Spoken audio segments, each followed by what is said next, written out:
이런 걸 모르는 사람들이 장기 렌트하면 호구라고 하는 겁니다. 안녕하세요 여러분들, 장기 렌트 1타 강사 렛미인 김현웅입니다. 지난 시간에 제가 리스의 구조 및 장단점 좀 설명을 드렸었는데요. 제목처럼 무조건 할부가 좋네, 장기 렌트가 좋네, 뭐 리스가 좋네, 무조건 일시불이 좋네 얘기한다면 의미가 없겠죠. 앞선 영상에서도 제가 말씀을 드렸습니다. 저는 일시불, 할부, 렌트, 리스 다 취급을 하고 있고요. 모든 상품에는 장단점이 있는 거라고 생각해요. 그래서 오늘은 장기 렌트, 어떤 구조로 렌트료가 산정이 되는지, 어떤 사람한테 맞는지, 어떤 사람들은 하면 안 되는지에 대해서 좀 얘기를 해보도록 하겠습니다. 자, 먼저 렌트료의 구성입니다. 장기 렌트는 기본적으로 감가상각비를 내고 타는 개념이라고 보시면 되는데요. 운용 리스랑 유예 할부가 잔가를 남기는 구조는 비슷하지만 금융상품이기 때문에 상품의 성격은 완전히 다릅니다. 이거는 좀 나중에 따로 챕터를 만들어서 말씀을 드리기로 하고요. 먼저 계약기간과 연간 주행거리에 따른 만기 시점, 예상되는 중고차의 가격, 이거를 잔존가치 또는 인수가라고 합니다. 잔존가치, 이거는 일단 기억을 해두세요. 여러분들이 이해를 하기 쉽게 표를 좀 이렇게 만들어서 보여드리면, 면세 할인, 특판 할인된 차를 가져와서 잔존 가치만큼 빼고 남은 금액에다가 취등록세, 자동차세, 보험료를 더한 금액을 계약 기간만큼 나눠서 낸다 라고 보시면 될 것 같습니다. 또한 영업용 차량의 경우 취등록세는 7%가 아닌 4%, 자동차세도 2500cc 이하 cc당 19원, 보험료도 렌트사에서 일괄적으로 보험을 한꺼번에 들기 때문에 그랜저의 경우 34세 이상 평균적으로 90에서 한 100만원 정도 1년에 낸다고 한다면 50만원 정도에 책정이 됩니다.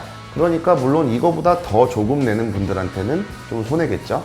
그렇기 때문에 비교적 월 납입금을 저렴하게 이용할 수 있다는 장점이 있습니다. 다만 인수까지 고려를 한다면 남은 인수가에 대해 취등록세를 또 다시 납부를 해야 하기 때문에 이 부분은 좀 꼼꼼히 체크를 해볼 필요가 있을 것 같아요.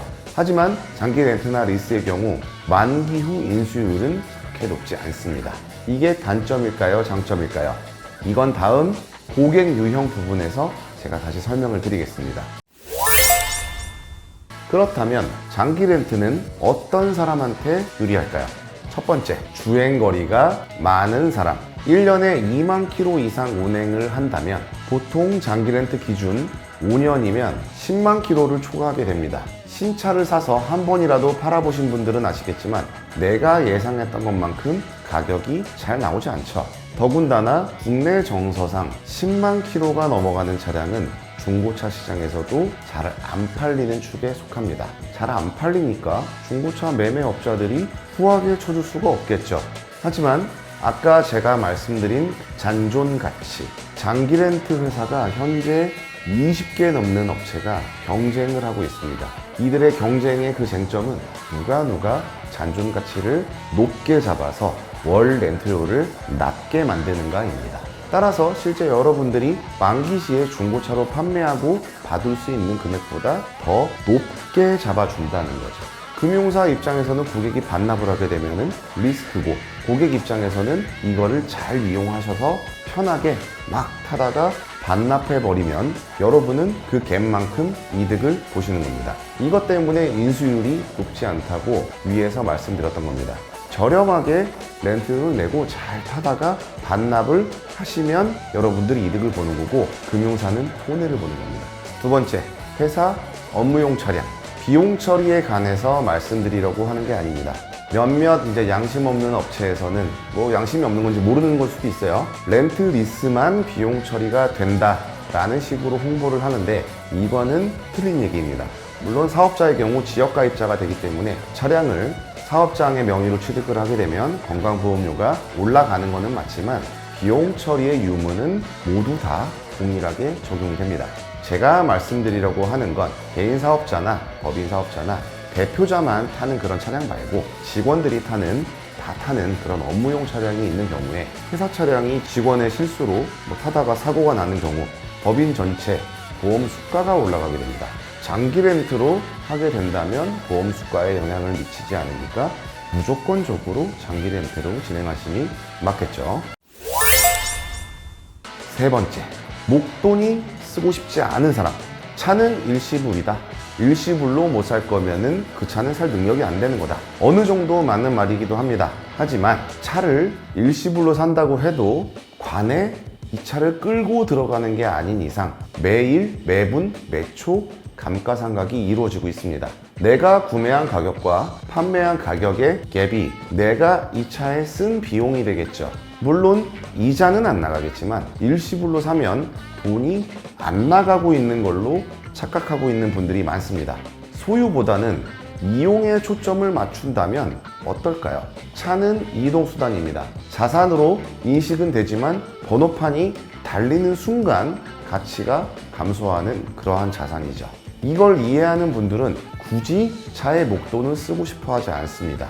물론 돈이 없어서 자기 합리화를 하는 분들도 있습니다. 인정합니다. 보통 사업자들의 경우 세금 낼 돈도 이제 좀 빼놔야 되고 시설 투자, 장비 투자, 광고비 등등 통장에 돈을 항상 쟁여놔도 불안합니다. 직장인들의 경우에도 차에다가 이만큼 목돈을 내가 넣느니 주식에다가 넣고 싶다라고 하시는 분들도 굉장히 많고요.